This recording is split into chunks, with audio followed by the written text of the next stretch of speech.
What's up, you guys? Welcome back to my channel. We are celebrating another year of Women's Month. Last year we did it big. This year we're doing it a little bit more humble, but we are still dedicating all of our content for the month of March to Women's Month, Women's History, Women of the Past, Women of the Future, Women Girl Bosses in the Making. Yes. This week I am sharing a series of videos on how to create your own beauty content as a guru, a blogger, an influencer, whatever you call it. Today I'll be sharing with you some tips on how to create your own hair and makeup tutorial. Use this video as a general guide to shooting your own. I hope you enjoy the video. Let's go ahead and get started. First thing I want to talk about is your setup. You're going to need a camera, a tripod, lighting of some sort, backdrop or some kind of setup, and a microphone. A camera is always the #1 option if you have it, but if you don't, your iPhone will do you just fine. The two tripods I'm going to show you can be both found on Amazon, and I am going to leave the links to these and everything else I'm going to share with you in the description box below. So if you're interested in checking it out for yourself, you can find all the links down there. The first one is this little mini tripod that I purchased for vlogging and using in smaller spaces. I bring this one to travel a lot with me because it's small, it's compact, and it's really lightweight too. Second one is my main tripod. This one is compact as well. However, when it comes to vlogging, it is a little heavier because it does extend. When it comes to audio, you will need a mic of some sort. However, most cameras and phones today have really decent quality audio, and for the time being, it is doable. The mic I'm using today, or that I'm showing you guys today, is the Rode VideoMic Pro.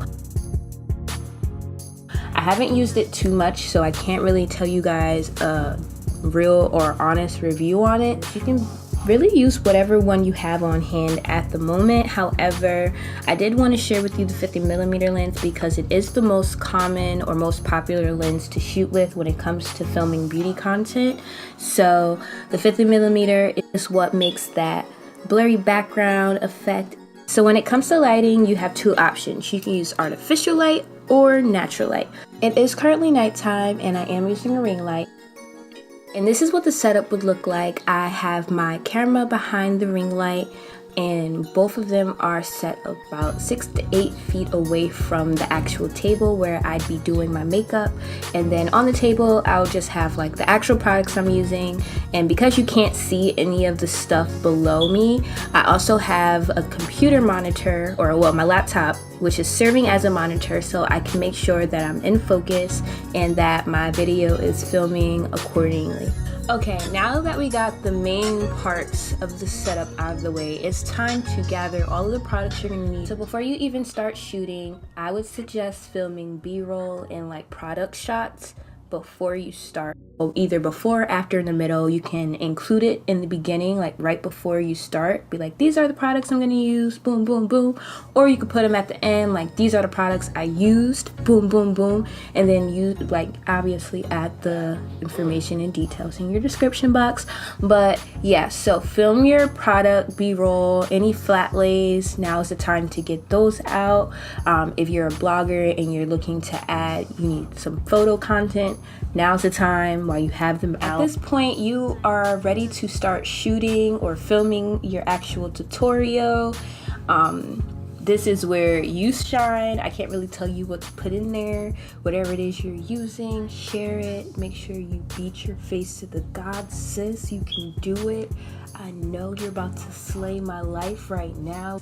Two quick tips to remind you. Remember to look in the camera lens, not the viewfinder. You'll look like a weirdo. Every 5 minutes, if you can remember, just glance at your monitor or your camera just to make sure it's still recording, so you don't film a whole video just to find out you only filmed 10 minutes of it. It's the worst feeling ever. After you finish filming your actual tutorial, it's time to wrap up the video. You know, tell people where they can find you or follow you, like, comment, subscribe, blah blah blah blah. And then once you hit the bye guys, once you hit that, you go straight into your B-roll of like the full finished look.